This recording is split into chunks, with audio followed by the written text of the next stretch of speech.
Savarkundla Mahuva road પર એક ગંભીર અકસ્માતની ઘટના સામે આવી.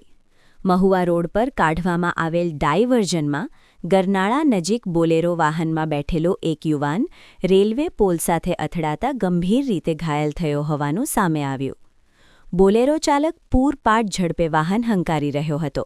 તે દરમિયાન બોલેરોમાં પાછળ બેઠેલો યુવાન અચાનક રસ્તા પરના રેલવે પોલ સાથે માથાના ભાગે જોરથી અથડાયો હતો.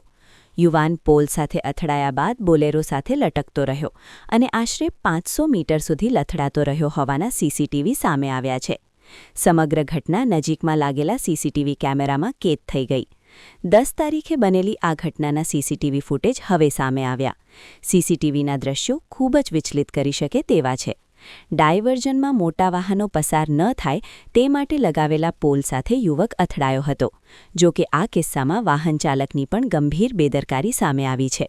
અકસ્માતમાં ઘાયલ થયેલા યુવાનને તાત્કાલિક સારવાર માટે હોસ્પિટલ ખસેડવામાં આવ્યો અને હાલ પોલીસ દ્વારા સમગ્ર મામલે વધુ તપાસ હાથ ધરવામાં આવી રહી છે.